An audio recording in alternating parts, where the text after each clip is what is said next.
Hello बच्चों, let's read the question.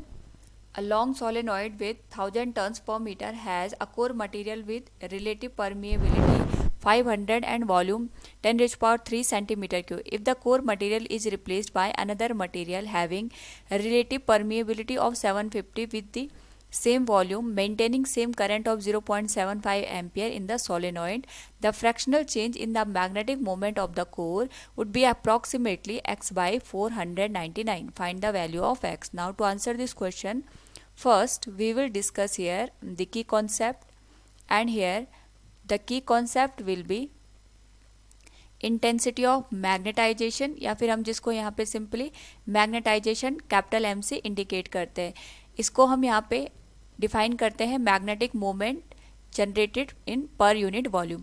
तो suppose हमारे पास यहाँ पे कोई मटेरियल है, इसको हम किसी एक्सटर्नल फील्ड में रखते हैं और उस एक्सटर्नल मैग्नेटिक फील्ड की इफेक्ट की वजह से यहाँ पे जो हमारे पास मटेरियल है ये मैग्नेटाइज हो जाता है. तो इसके पर यूनिट वॉल्यूम में कितने डाइपोल यहाँ पे जनरेट होते हैं, उसी को हम यहाँ पे इंटेंसिटी ऑफ मैग्नेटाइजेशन का नाम देते हैं, and it is denoted as magnetic moment per unit volume.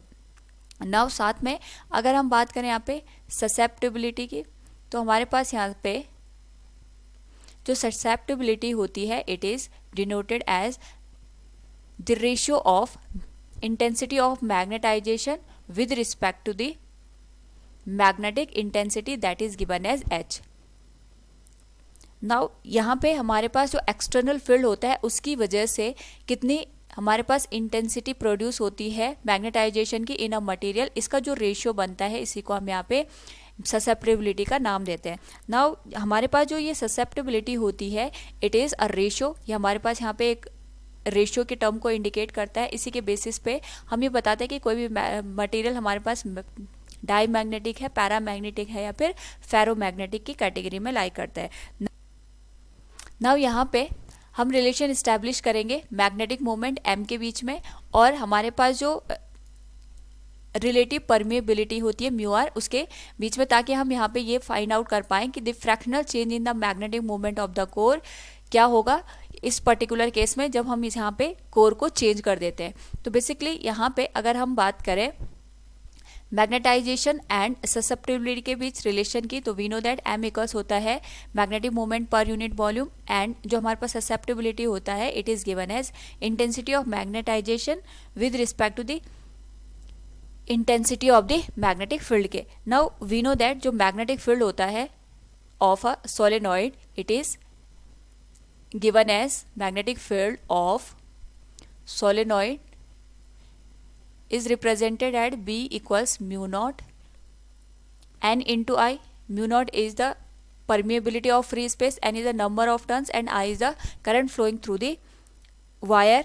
Now if we have to find out the relation between B and H, B और H के बीच का जो relation होता है it is given as H equals B divided by mu naught के. तो यहाँ से अगर मैं सोलेनॉइड के लिए जो मैग्नेटिक फील्ड का एक्सप्रेशन निकलता है उसकी वैल्यू यहाँ पुट कर दूँ तो ये हो जाएगा mu not an into I divided by mu naught के. तो म्यू नॉट से म्यू नॉट कैंसिल हो जाएगा, एच की वैल्यू आएगी एन इंटू आई के बराबर. Now we also know that कि हमारे पास जो इंटेंसिटी ऑफ मैग्नेटाइजेशन होता है it is given as susceptibility multiplied with H, और यहाँ से we can find out the relation between intensity of magnetisation and H, that will become H को हम रिप्लेस कर देंगे एन इंटू आई के साथ, एंड जो हमारे पास यहाँ पे ससेप्टिबिलिटी होता है it can directly related with the relative permeability. Relative permeability हमारे पास यहाँ पे म्यू आर से इंडिकेटेड होता है, and we know that it is the ratio of mu and mu naught, कि हम यहाँ पे कंपेयर करते हैं कि हमारे पास यहाँ पे हमने कोई मटीरियल लिया उसकी परमिएबिलिटी जो हमारे पास यहाँ पे फ्री स्पेस की परमिएबिलिटी है उससे कितनी कम या ज़्यादा है. तो यहाँ पे अगर हम ससेप्टिबिलिटी को रिलेटिव परमिएबिलिटी से रिप्लेस कर दे तो ये आ जाएगा mu R minus one into N minus one के बराबर. सो फ्रॉम हेयर अगर हम यहाँ पे इंटेंसिटी ऑफ मैग्नेटाइजेशन को मैग्नेटिक मोमेंट से रिप्लेस कर दे, so this whole value will be M divided by per unit volume V can be written as mu r minus 1 into n into I. So it will be written as magnetic moment m equals mu R minus 1 into n into I multiplied with v। तो यहाँ पे हम देख सकते हैं जो हमारे पास मैग्नेटिक मोमेंट है it is related to the relative permeability, number of turns, current flowing through the wire and volume.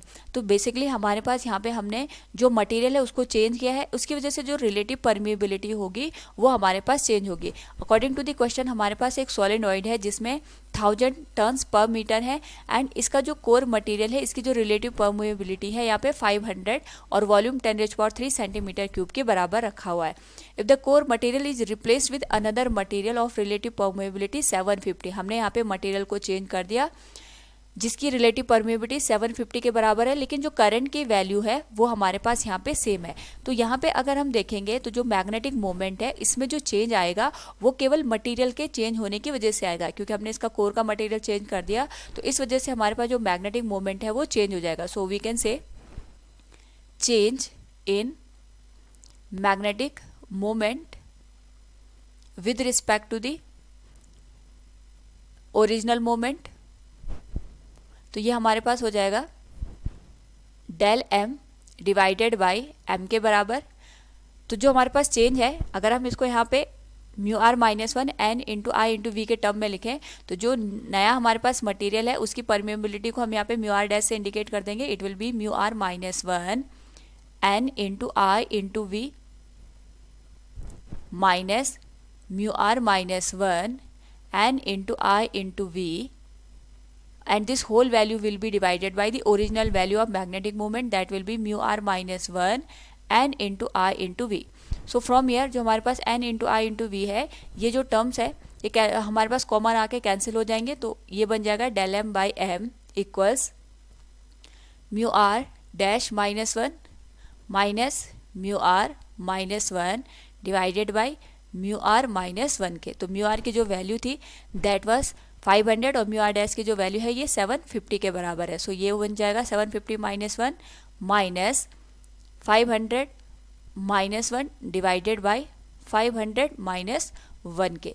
So from here अगर हम इस होल वैल्यू को यहाँ पे सॉल्व करें 250 डिवाइडेड बाई 499 के, और अकॉर्डिंग टू द क्वेश्चन हमारे पास यहाँ पे जो डेल एम बाई एम की वैल्यू दे रखी है it is given as x by 499।